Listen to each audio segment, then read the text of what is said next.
Here we are once again with another Solo Sam episode of Mostly Training with yours truly, Sam. And today we have questions. I put out the call, said give me some questions, and I have questions. Some of them are succinct, some of them are lengthy.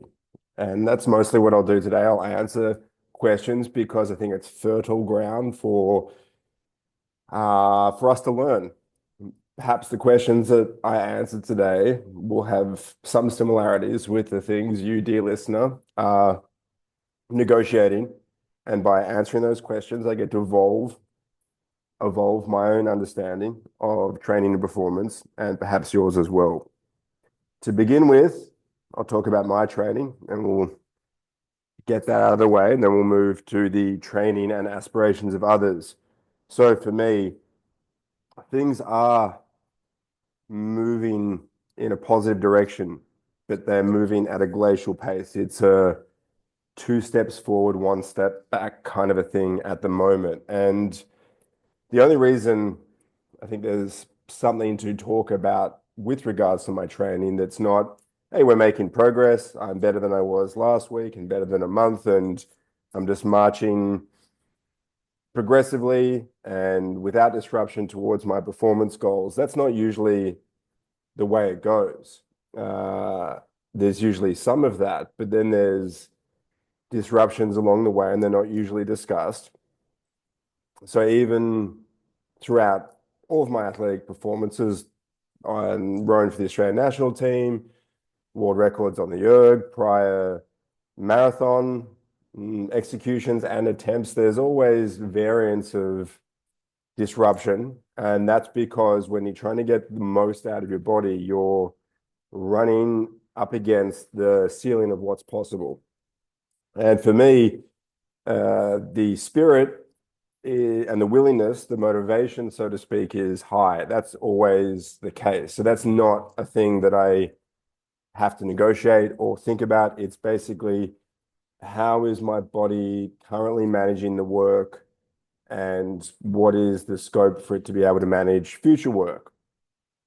Hot on the agenda is this ongoing congestion that I've had, this stuff that parents with kids in daycare are likely to accumulate, is what I've been dealing with. And this is something that everyone in my family, so toddler son, baby daughter, and now my wife, myself, have all had variants of this, which present mostly as a lot of congestion. And my son is on the tail end of it, as am I. But because I've tried and have trained through, it's lingering around in a way that I thought that it might not. You hope that you can manage intensity and volume and push through and then quickly get to the other side. But what's happened in this instance is it seems like it's just hung around. So I've been dealing with it for the last 3 weeks, and it's certainly better now. And by say it is just the symptoms, which to begin with was heavily disrupted sleep because I couldn't breathe. It was mouth breathing all night. It was fucking gross. And that's no longer the case, but it does present as very challenging to nose breathe in training because of the congestion. And that's been the case for weeks. I'm getting to the point now where sort of looking for an opportunity to step back, to be able to come up to, hopefully in a week. That would be great if I was no longer dealing with this, because it feels like a limiter on my in-training performance currently, and I'm not getting better. And as much as I might want it to be that I could push through that in terms of being able to keep training whilst getting better, that hasn't been the case. And if I look at the people in my immediate vicinity that have a lot of the same genetics, but don't have the same rate of physical exertion, they've gotten better at a faster rate than I have. And that might be because they're young with fresh immune systems. But the reality is I've been trying to push when my body's wanted to not. And you got to chance it with this, because when I first started getting sick was post cyclone, which was off the back of training disruptions as was. So we're sort of looking at 1 to 2 weeks of disrupted training. Then I got sick, and I'm not really wanting to scale back at that stage, because then that's 3 weeks of disrupted training. But that would have nipped it in the bud at that stage if I'd been a bit more proactive. And now we're looking at 4 or 5 weeks where I've been training all the while, but none of it's been at 100%. And none of this is woe is me. This is just what it is sometimes when you chance it and it doesn't go the way that you want, perhaps. The other thing that I'm dealing with is, for me and running, which is the emphasis of what I'm doing at the moment. The deadlift goal is still where we are at 100% go for that. But my progress there has been more consistent, and I'm closer to that goal. Like if you had a month from now, 6 months from now, a year from now, what is it going to be easier for me to achieve, a 300 kilo deadlift or a sub 3 hour marathon? It's always the deadlift. It's not something I can just show up and do any day of the week, especially as I start to accumulate more running volume. But that is the harder challenge for me, even though for someone else that it might be completely inverse. We have to deal with what we have in terms of physiology, and my body is far more suited to picking up relatively heavy things and putting them down in short bursts of energy, rather than running, especially running for a protracted period of time. And I have been able to do that previously, and I certainly will be able to do it in the near future. But running does seem to be the one activity where the major limitation is being able to accumulate enough consistent training without injury in order to be able to maximize performance. So this has been something that I've dealt with historically, and even when I've been in very good running shape, for me, it's usually been when I've added running in small-ish chunks to rowing training or to the general training that I'm doing, such that running is a portion and a necessary portion when I've had running goals, but it hasn't been the focus and therefore hasn't been the majority of the volume. Even when I did my marathon 2009, it was a 3 hours, 14 minutes. I was rowing at the same time, so perhaps 30 to 40% of my overall aerobic volume was running, and the rest was rowing and erging and cross training. There were some weights in there. And even in that case, I still ran into some overuse issues, and it's usually shins, to be specific about it. Sometimes knees, sometimes feet, maybe hip stuff, but all of that is small-ish and manageable. Whereas sometimes with the shins, I run into a wall or at least a big hurdle. In that instance, in 2009, it was mostly end of 2008, because the marathon was January 3 or something, 2009. So started that year, which meant most of the training was at the end of the year prior. And I had to do the last 4 to 6 weeks, or at least the majority of it, on soft sand, almost exclusively, because that was the only way I could both run and manage the load on my shins. And knowing that I'd had other shin issues when running, and this is, when I say shin issues, this is the stuff that's preceding or known as shin splints. So it doesn't just immediately show up as shin splints. It's bone stress, which can go to shin splints, which then can go to more significant fractures, which then can go to very significant breaks if if I just ignore all the symptoms and plow ahead. And if that's the case, then the course correction isn't days or weeks, it's months. So we want to avoid that. But at the same time, if running's the goal, I need to indicate to my body, hey, this is what we're doing. And not running is not the best way to train for running. The amount of running for me is the thing to determine, and that determination evolves over time based on how things are going. And how things have been going is I get a good week of running, and then I think things are going well, and I try and push it a little bit, which might be a longer run on a harder surface where I'm just less conscious of it being on dirt or gravel or sand or grass because things feel good. Because things feel good, I might push a longer run.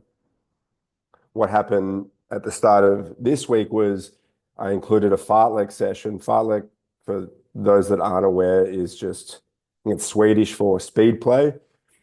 And it's a relatively informal way of adding some faster stuff to an aerobic run that doesn't create fatigue, but allows your body to move faster than it would at the lower intensities. So this is not sprinting, and it should be easy, and it wasn't physically taxing, but running on what was harder surfaces and perhaps overstriding seemed to have loaded my shins, my right shin in particular, that by the time I went to, so that was Monday, run the following day on Tuesday, it was pretty grouchy. Grouchy is in, I can feel it every step. Every time I put my right foot down when running, I can notice it. What's good at this stage is I can't feel it that much the day after when I'm walking around, which means by the time it's next on the program to go for a run, I'm having a conversation with myself about, does this make sense today because it feels okay right this moment? But then I can find that, well, I'm a minute, 5 minutes, 10 minutes into a run, and it's letting itself be known. So in previous occurrences, I've either adjusted the surface, adjusted the volume, and that's what I'll do. That's what I am doing. So no running today, even though it was on the agenda at the start of the week. And then I have to judge it as things progress. Today is a Friday, so Friday, Saturday, Sunday. Will it make sense by the time Monday rolls around, or would it be better to be more conservative, knowing that my actual aspirations aren't likely to occur until midway next year? And realistically, the 4 months prior to that is the most important, most consequential period of time. And everything I'm doing prior to that is to build up to start that last part of the preparation, not in the best shape possible, but in the best shape possible to be able to do that training. So not the best, I don't need to be the peak of my fitness 4 months out. I need to be almost my most resilient and highest level of preparedness to then peak the training intensity and volume in order to peak my performance likely midway through next year. And the reason it has to be midway through next year is just because of the likelihood of it occurring during cooler temperatures in the Australian winter, because even if I am at a svelte 100 kilograms, which would be lighter than I am currently, there's still enough size and particularly muscle mass where the thermal load is so high that it would make the challenge that's already pretty tough significantly tougher. I don't need to make it harder than it's going to be. So I need to aim for a day which is going to be a suitable temperature and suitable humidity. And the best way to increase the likelihood for that is to do it at a time of year where you can both train in those conditions, and there's a higher probability that on a given day, especially if it's a my marathon is a standardized marathon, the Gold Coast Marathon, for example, then you want to be confident that you're not going to have a hot day because that would just make things more difficult than it needs to be. So I have to aim for being in the right place months out from a date which is going to be suitable for my aspirations, which means I need to be conscious of managing myself now, even though my ambition is really high and every day I want to train and just run and run and run. I have to go at the speed that my body's prepared to. And the reason I'm flagging all of this is what it's like to go about these big goals. It's not just doing the work, it's being able to do the work and being able to make smart decisions in order to be able to do that work. And ideally, sickness and niggles and stuff that they don't pop up. But running, as I mentioned, that is what the goal is. But it is a sport where I historically have run into more of these overuse issues than I have in other sports. So it's not as though I didn't get injured rowing or powerlifting, but it wasn't as much of a feature that I had to negotiate in order to peak performance. But that's where I'm at, and that's what we're doing. And now I'm going to talk about some other people and answer their questions. Thanks to those of you that sent in questions this week. Some of them are more substantial in terms of length than others.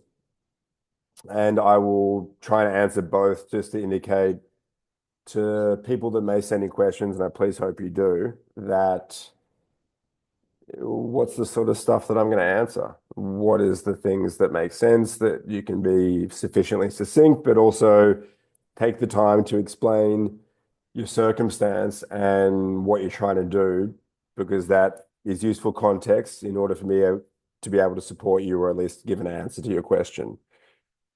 Okay. Big Dog, thoroughly enjoying the podcast. You asked for a question for Solo Sam, so I present you one. This is a former client for those of you that are interested. How should one approach training when access to equipment is very limited? If I didn't have access to a gym, but have the ability to have a very small amount of equipment to take on the road while traveling or training at home, what would you be suggesting? Kettlebells, dumbbells, a bag to ruck with, an ab wheel? How would you approach programming for general physical preparedness when you're in a season where your options are limited? Okay, if the goal is general physical preparedness, then the training itself should be general. There ought to be a balance of resistance training. Ideally, that resistance training promotes strength, power, and improvements in range of motion. There should be some cardiovascular component, and because of the balance of those two leaves some blind spots there. I would say that yoga, given that it's very portable and doesn't require much in the way of equipment, would be something positive to include. So you've got some version of weights or resistance training, some version of cardio, and some type of yoga. For the cardio, if you could get in the habit of walking or rucking or running, because those have relatively low equipment requirements, that's going to be your go-to option. Bipedal movement or lefty righty. If you're not in shape to run, you can build up to that, starting with moderate hill sprints. And if you haven't been doing any running at all, think of doing it at 50%. Just a jog up, walk down is going to help build capacity to add more intensity and volume. This is with the assumption that you've already been doing a fair amount of walking. Rucking is going to be a good option. It does require some amount of equipment, but if you had a bag that was sufficiently capable of managing load, I've got clients that they have a backpack and a kettlebell, and they put the kettlebell in the backpack, and all of a sudden they're rucking, and then they've got that kettlebell. When it comes to the question that you asked about kettlebells or dumbbells, Ab wheel, yes, yes, yes, those are all good options. But if you're not specific, then you can end up adding, and then you've got a small gym, which might not be what you're asking if you're thinking from a limited equipment, where does it start point of view. I would say a kettlebell is great, but you're normally going to need two for slightly more versatility. And then over time, as you get stronger, you'll probably add one, and the next thing you know, you've got three kettlebells. But you can start with one. My first kettlebell was a 32 kilo kettlebell. Then I got a 40 and a 20 for my wife. So we had a 20, a 32, and a 40. And obviously the collection has expanded quite a bit since then. But with a kettlebell that's about a third of body weight, you can do some meaningful swings. You can also likely do some rows, but if you've got a heavier one, when I say rows, single arm rows, you could do goblet squats, you could do suitcase carries. If you have a lighter and a heavier one, you could do some single arm presses, goblet squats, rows, suitcase carries, swings, and then if you want to go down the kettlebell route, you can also do single arm snatches and presses and Turkish get-ups, and the list is long if you've got one or two small bits of equipment. I like the ab wheel because it's a meaningful exercise. It doesn't occupy a lot of space. It's something that you can progress over time. So most of the things you've mentioned is the sort of stuff you'd be aiming for.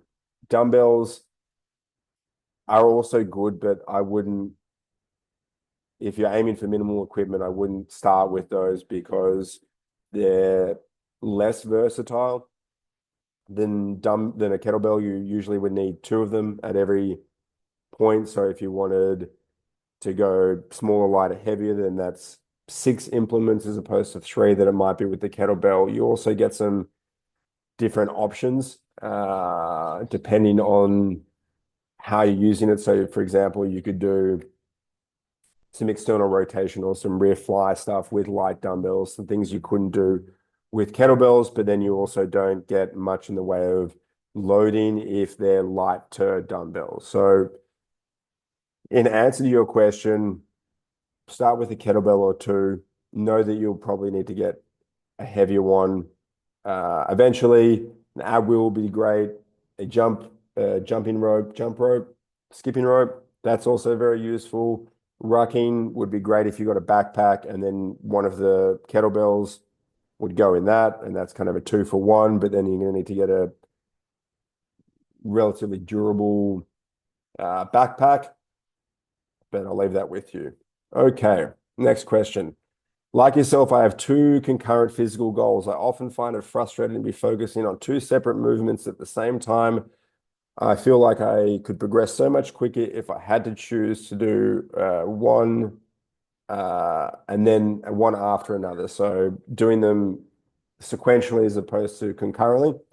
Not completely applicable in your scenario. How have you managed it in the past? So in my scenario, the goal is to do them concurrently, and that's part of the challenge and part of the appeal for the listener. This person, also a client, is trying to squat 200 kilograms and bench press 110 or bench press body weight for 10 reps.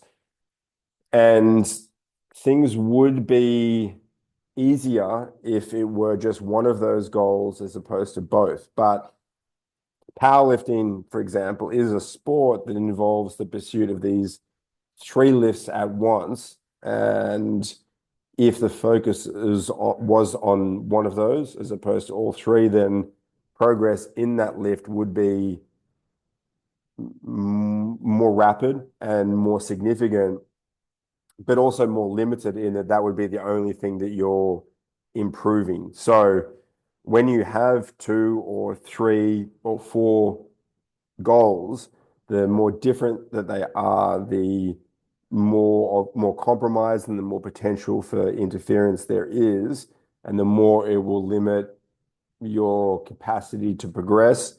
in one particular movement or goal, but then you also get perhaps the half the ability to be successful in that if things go well for you, and I believe that they will, then you get to have achieved both those goals as opposed to just one of them. And you also get the knowledge and benefit from the experience of trying to pursue both at once, which is increased novelty and increased variability compared to just one. And therefore, you get greater insights from how to go about doing that. But ultimately, these are your goals. And you said, this is what I want to do. I want to do this thing, and then I want to do this other thing. Now you might be thinking, gee, I should have just done one and then the other. And that's certainly an option. Usually people want to do, well, myself included, and that's just evidenced by what I'm doing at the moment. It would be easier for me to do a thing just to focus on, for example, just a sub 3 hour marathon at whatever body weight was necessary to achieve it. But that's also slightly less appealing to me than doing what I currently am. So for anyone listening, the more simple and narrow the goal, the more likely it is that you'll achieve it, but it also might be less interesting and not as reflective of what you want to do with your body and with your time. And there's so many ways to skin this cat. Preference has a lot to do with it. If you're in a sport where you're competing against other people with a specific rule set, then that's what is going to determine how you progress and your rate of it. It's simply trying to show up for whatever the requirements of the competition are. But if you're pursuing your own performance goals within training, then you can do it ideally in an order that makes the most sense. But whatever, and you either determine that yourself or with whoever you're working with as a coach, but it has to be about what appeals to you ultimately. And then you figure out if it makes sense. And then if it does, what's the best way to pursue it? If there's a way in which you can tick the same two boxes, but it makes more sense to pursue it in some other way, then that's a consideration too. This person had, I think, 8 different questions. That first question relates to one of their other questions. So I'm just going to answer 2 questions from this person today. How to ensure someone builds strength as a Land Cruiser and not as a Lamborghini. And this relates to something I've discussed previously, which is you can either train for Land Cruiser goals or for Lamborghini goals. And the difference is a Land Cruiser is less high performance and more durability. And a Lamborghini is far more high performance and lower durability. So within the context of your training and your goals, are you training to maximize performance in a specific domain? That's more Lamborghini. And the downside of that is for anyone, myself included, that's trying to peak performance within a specific field, the closer you are getting to your genetic limits, the more you run the risk of injury, which is obviously going to decrease your durability. If you're not trying to peak performance and instead have the emphasis on durability, then you don't need to run as close to the ceiling within any one particular domain and therefore have a lower risk of injury and a greater emphasis on durability. So the way that you ensure someone builds strength with durability in mind is basically you don't try and maximize performance. So if it were with strength in mind, if that's the particular focus, then everything would be heavy but sub-maximal. So you never in training run up against failure. Every lift that you do is with the understanding that you can do it technically correct and you're prepared to make very small evolutions over time and you never max out and you never really know exactly how strong you are in terms of a 1 rep max, because that's more Lamborghini stuff than it is Land Cruiser. Land Cruiser training is what people should do most of the time, but it's less appealing for the most part because it's not about seeing what you can do. It's about doing only what you know you can do, and then improving that capacity slowly over time. Thanks for those questions. Those are 2 former clients, and now I have some longer questions that I'm going to delve into from listeners that heard my request last week for a little bit more depth or a little bit more depth in terms of question asking, and have certainly provided that. Okay. Hi, Sam. Really enjoy your podcast. I'm a contemporary of yours, and this is someone that went to a similar school at a similar time and have followed along since your erg record days. I was thinking during your last segment on asking questions, so have a question I would be interested to hear your thoughts on during one of your solo Sams, perhaps. Okay, well, here we are. I have a particular interest in swimming, mainly pool. I train as hard as my life allows because I need the competition, and physical exhaustion helps me with work, stress, sleep, etc. Typically, that is 4 swims and 2 gyms per week. Just for context, my question is as follows. I find it hard to balance the need to be flexible with my training session plans on a day-to-day level with my desire to have a well-planned and executed training cycle, let's say over a 3 to 6 month time period. Flexibility is needed in 2 main ways. First, in the pool, I don't have great control of my training environment. When training is executed in the pool, I am constrained by other people at the pool. Example, certain sessions I may have planned are just not possible if I have to share with too many other people, or other people don't know how to properly work around each other. And second, as the years have gone by a bit, I'm 40, I find I'm more constrained by niggles and sometimes lack of sleep, bad work hours, etc., and find myself constantly subbing out one plan set/exercise for some different one. So my shoulder is giving me some trouble, for example. So instead of a planned hard pull set, which is a hard on the shoulders, I switch it out for something else. I like that I keep getting work done, but again, the bigger plan is getting lost here because I'm so regular subbing out one thing for another. So yeah, that's it. A general maintain flexibility so long as I keep showing up versus execute a well thought out training progression question. Again, really enjoying the show. That Mac Horton episode in particular was really excellent. If you get around to this one, your solo Sams would be great. Da, da, da, da, da. Keep it up, mate. So what you've mentioned a couple of times, just these are your own words, is flexibility is needed. Okay, so there's a couple of times when you've said this is what it needs to be and this is what it allows you to do. I think you have to be flexible. So if the 2 choices are between maintain flexibility so as to keep showing up versus execute a well thought out training progression, then the answer is maintain flexibility for the reasons that you've mentioned.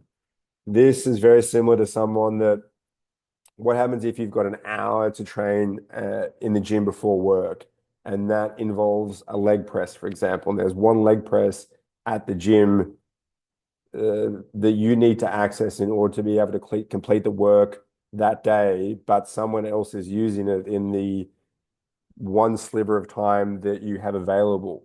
Do you try and replace it with another exercise? Do you skip it? Do you wait around and then compromise the other things you have planned for that day? In any version of it, flexibility is required. So that is a requirement. And it's easy for us that aren't full-time elite athletes to notice these changes that have to occur and have them feel like they're compromises because they are, but then to feel like because it's a compromise, you've compromised on your aspirations, and to feel like you're the only one that's doing this.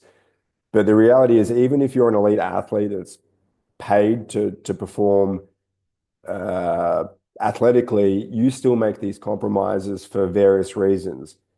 For example, during the Cyclone, I thought about this. One of the National Rugby League teams here in Australia for international listeners. This is our top level of professional rugby league. And these guys are full-time athletes. This is what they do. Some of them are paid $1 million a year. And one of the teams had to relocate for a week from Brisbane to Sydney because of the cyclone, which meant that there was probably a day or at least a morning or an afternoon where they were sitting in an airport and then on a plane and then on the tarmac and then traveling from the airport on the other side to the hotel that they weren't planning on being at. And none of this would have been on the plan a week prior to it happening. And yet it was absolutely necessary for them to be able to maintain the general thrust of what they were doing, which is training as a team for both the season and for the game they had that week. There's 1,000 variants of those type of compromises, even within the lives of professional athletes. You're not a professional athlete, nor am I. We have to make, are even more likely to have to make these compromises. For you, it's for the reasons that you've mentioned, that sometimes the way your body's feeling, sometimes what's going on in the pool, you need to make adjustments.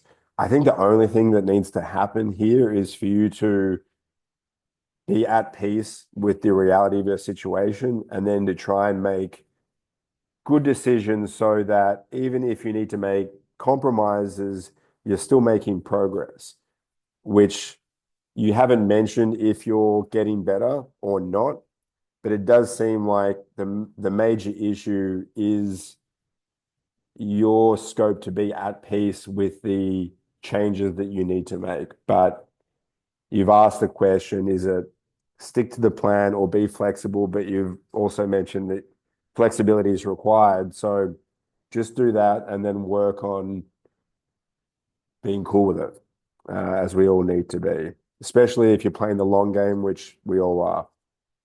Okay, next question. Hey, Sam, former national team rower turned marathon runner here. Big fan. For a long time, funny enough, following your indoor training was a big reason I first joined Instagram. So I love what you're doing with the podcast. Thank you. Something I wanted to pick your brain on might be good to discuss on a solo Sam. I cracked 3 hours on the marathon a few years back. Well done. And it made me think about the equivalent in terms of commonality for the erg. Obviously, you can take a percent calculation versus world record, but I don't think it's as straightforward as that. For instance, in terms of raw percentage, breaking 3 would be the same as breaking 820 for 2K, which I'd say most high school freshman boys could do. My thought in terms of difficulty would be a 220 is about equivalent to a 6-minute erg, i.e. difficult, but most high-level individuals would be able to do. Again, all the best. Looking forward to possibly hearing your thoughts on this in a future pod where you get to hear them right now. I would agree that a sub-6-minute erg is about equivalent to 220 or maybe 230, which is to say that it's elite, but not super elite. So if super elite is sub 550, sub 545, obviously sub 40, we're getting smaller and smaller cohort. Those that are under 6, there's more people doing that. Just as there's more people running under 220 and 230, but it is certainly a very high standard. It obviously comes down to how do you gradating the difficulty? Is it because the difficulty for one person as compared to another is going to be different. For some people, a sub 6-minute is easy as a sub 220 marathon is easy for some people too. The 3-hour equivalent. Okay, well, it has to be the equivalent on a population basis, and I would put it closer to 7 minutes, certainly than 820. So is achievable for a lot of people with sufficient training. So for me, a 7-minute erg seems very achievable for most people. But if you're small, say if you're a 50 or 60 kilogram man, then going sub 7 minutes for a 2K might be really bloody solid, just in the same way that if you're 220 plus, running sub 3 for the marathon is it's a different beast than if you're smaller. So the inverse requirements, if you're lighter, smaller, then a sub 3 is going to be easier for you than sub 7 for someone else. But then that switches if the anthropometry is in first is also reversed. And then in the end, I don't know, it's a fun exercise. I'm answering the question here, but the more I answer it, the more I'm like, I don't give a shit about this. Is like, I care because I care about all of these numbers and all of these things, but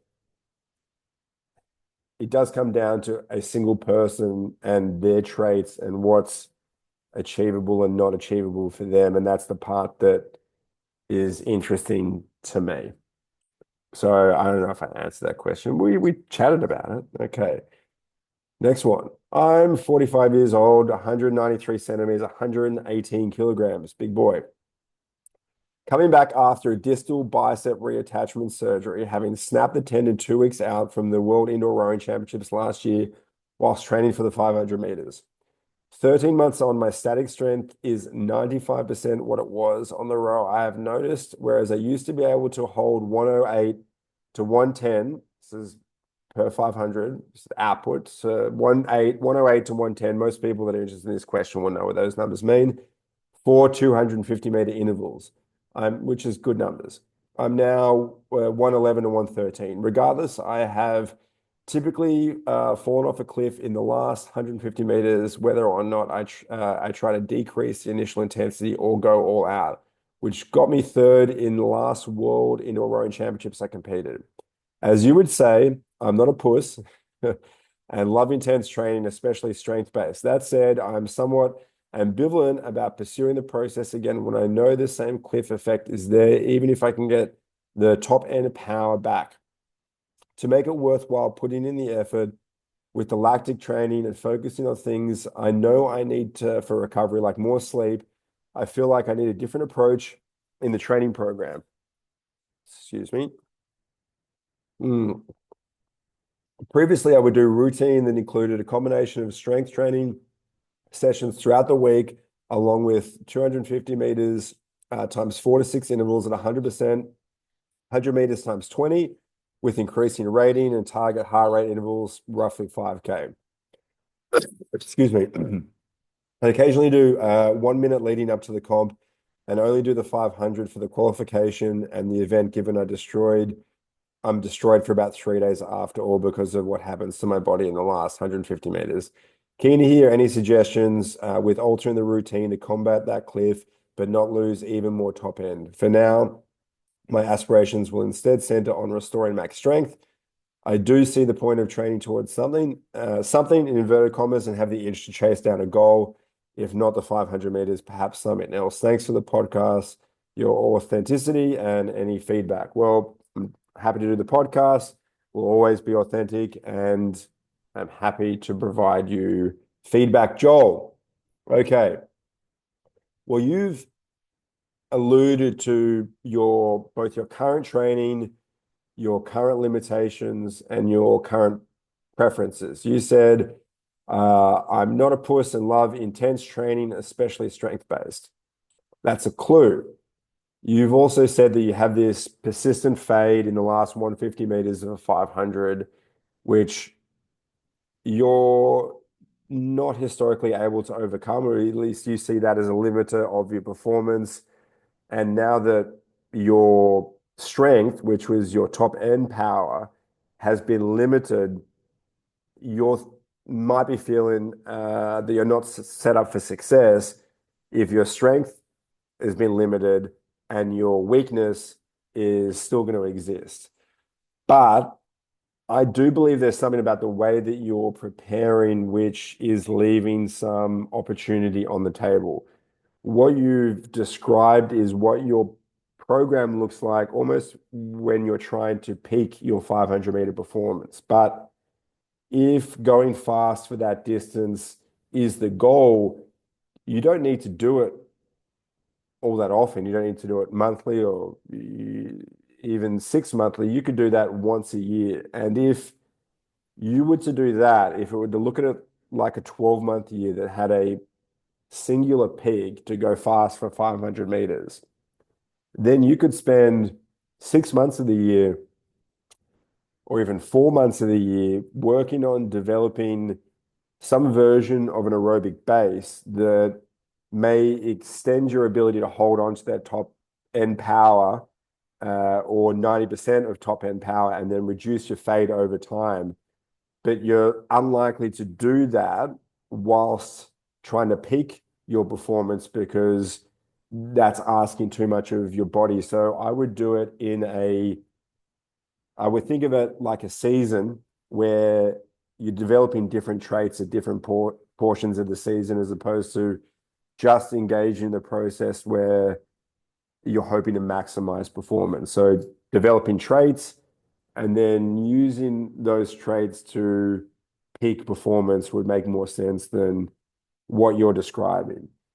The only thing at the moment that resembles something that's aerobic, even though the shorter intervals would have they're having a significant aerobic component, but they're not really developing your aerobic capacity.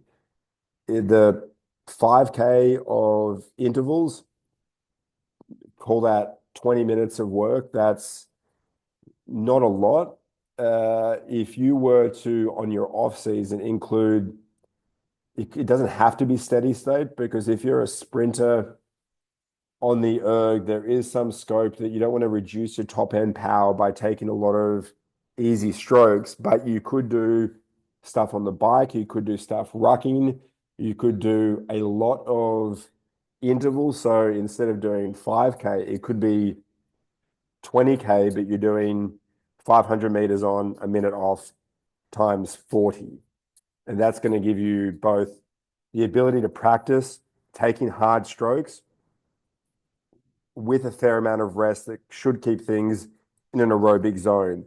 But doing stuff that's 2+ hours continuous, if everything else is equal, will allow you to hold on to your power a little bit better. Even when I was training for the 500, I was still doing sessions between 1 and 2 hours on the assault bike at that point in time. You don't have to train for the 500. It does seem like you've got an itch you want to scratch, but you don't have to become resigned to the fact that this is the way that you go about it and that it's immovable. There's so many things you can change here that will increase your performance. And if you can view that as the opportunity and the fun part and almost the reason to do it, because if not for those challenges, then, and if you just trained the way you wanted and showed up and went fast, I don't know if that would be as rewarding as approaching it like a riddle or a problem to solve that has some uncertainty and some need for trial and error. But in summation, I would look at your calendar as a 12-month thing and think about your needs in the month prior, and then think about the needs that you have in the other 11 months of the year, which could be a lot less specific, and it might allow you some space to train in a way that would allow you to go fast when you want to, but be a little less stressful for the majority of the year. If you are training hard enough that, yeah, I mean, this is at 118 kilograms at 193, doing 500s, tearing your bicep, seems like it's pretty intense. And some of these aren't red flags, but you're indicating I am having a hard time managing some of the intensity of my training. I'm not certain about my goals. I'm not certain because I'm not sure if I can get faster. You can get faster, but some of your wariness with regards to the other elements and not wanting to do the same thing and not get faster, that makes sense. But if I were you, I'd be prepared to take a risk in terms of spending a portion of the year to do things at less intensity, more volume, with a bigger ramp, and an emphasis on a longer term approach. Okay, this will be the last question for today. This one coming up, and it is broad. Well, sorry, it's lengthy. I think the intro is necessary for context, so here we go. My name is Nate. I'm 49 years old from Salt Lake City, Utah. I've been to Salt Lake, cool city. Would have liked more time to check it out. That's not what we're talking about. I have a question, discussion topic for Solo Sam. I apologize for my lengthy intro. No apology required. That's on me to determine whether it's worth reading out. And here we go. But I believe some context is important to understand the open-ended question. I am a long-term follower of your training and racing efforts. Insight and conversation via the Watt Farm and the Mostly Training podcast. I have an ambitious target / goal to achieve 300 cals, which is about 600 watts, in 10 minutes on a Rogue Echo bike. And I'm interested in learning about how you might structure a progressive plan to achieve such a goal. I'm not aware of any person who has achieved this target, although I believe many people can do it. You may know that Hamish Bond completed 1,000 cals on the assault bike in 47 minutes, 21 seconds, 517 watts, which is similar to scoring to the Echo bike. My goal is an extension of the original 300 FY, which is the 300 fuck you. This is a Jim Jones thing. Test in which a rider achieves 300 cals in a 10-minute on a Schwinn AD4 fan bike. The test was conceived by Mark Twight, founder of Jim Jones, and later popularized by some CrossFit affiliates in the mid-2000s. I did achieve the 300 FY goal with a peak of 412 calories, which was 586 watts in 2014 at 38 years old. I'm not aware of others who have exceeded 412 in 10 minutes on the AD4.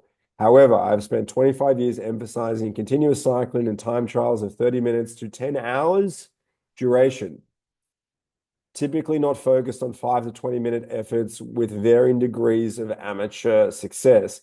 I'm a bit heavier endurance athlete with fluctuating weight between 170 and 190 pounds.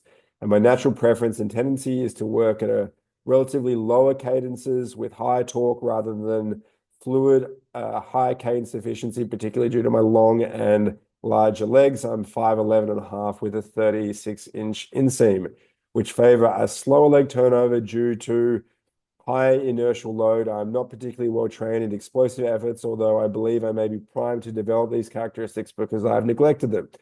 I realize that training plans are best when personalized to an individual, although I believe that general concepts of training stimulus apply to all humans. My general training for the last 20 plus years include 8 to 10 hours of training per week, average year round, with some significant efforts in the Z2 to Z3 ranges. That's the training zones 2 and 3. I do believe, I'm assuming on a 5-zone model, I do regularly include harder efforts, but I admit that sometimes distract myself by oscillating sporadically between VO2 efforts, threshold efforts, anaerobic pushes, and perhaps 4 times 20-second sprints, for example, which may have kept my base fitness decent, but also limited for many years. Currently, my peak 10-minute Echo bike capacity is at 250 cals, which is about 500 watts. And I've repeated 6 times 10 minutes at 220 cals, 440 watts, with long rest between. My peak Echo bike watts is relatively low at max 1,350 seated. Also, historically, I've been able to ride at near 300 watts on the bike for over 6 hours and near 400 watts for 1 hour PR effort. So here's my question discussion topic. Given my history and preference for high-ish sustained threshold efforts and moderate anaerobic contribution and generally more strength than typical endurance athletes, how would you construct a progressive plan to achieve a max 10-minute effort on the Rogue Echo bike?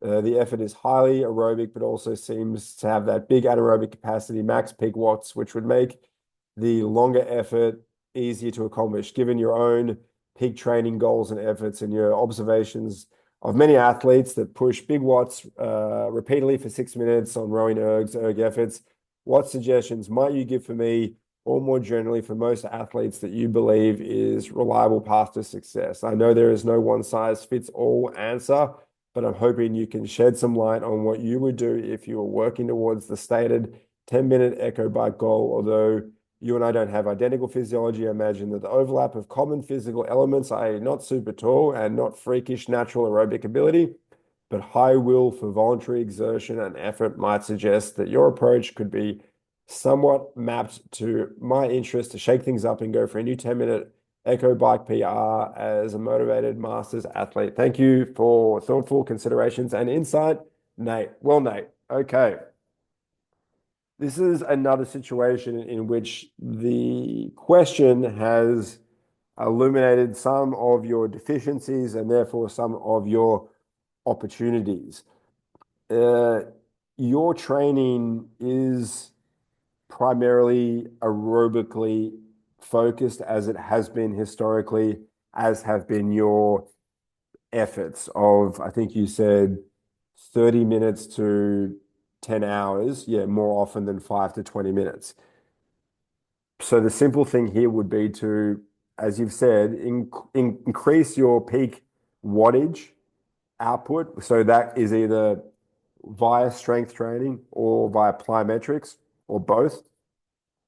And then operating at those higher outputs on the chosen apparatus, which is the Echo Bike. I would be doing stuff that's in that 20 to 30 second range with long rests. And as you get closer, so it's hard to run through a whole program, and I think you're aware of that. But if most of your training is aerobic now, I don't really know how much strength training you're doing, but if the early preparation is maintaining those aerobic efforts, working on the strength and your power, whilst including some allactic work of 10 to 30 seconds on the bike, on the Echo Bike, that far exceeds your 10-minute power, that is going to build a foundation, your foundation for your goal. As you get closer, if you start including the specific stuff that you've neglected, I'd say repeated efforts of 2 to 5 minutes is going to be more useful for you than doing the efforts that are 10-ish minutes. So 6 times 10 at 220 cals, for example.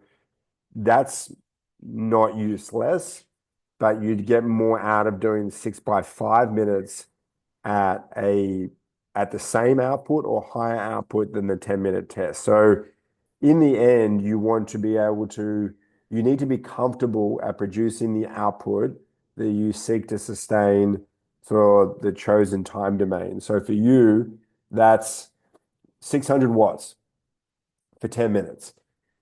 You need to get comfortable at producing 600 watts, regardless of, just to leave the time aside. 600 watts needs to feel easy, which means if you're spending time at 800 to 1,000, that'll help.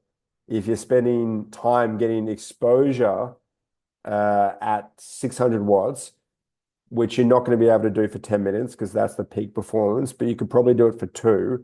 So then you do it for 2 minutes with sufficient rest to be able to repeat it, probably for the total duration being 100 to 200% of your target distance. So that would be, you're doing 5 to 10 times 2 minutes with 2 to 5 minutes rest at 600 watts, but you would only be doing that later in the preparation. And I don't know when you would be targeting this or your rate of progression, but that's where it would end up being. The stuff that you would do beforehand, the stuff with the smaller chunks of 10 to 30 seconds, that would allow you to be in a better position to do those 2 to 5 minute efforts when the time comes.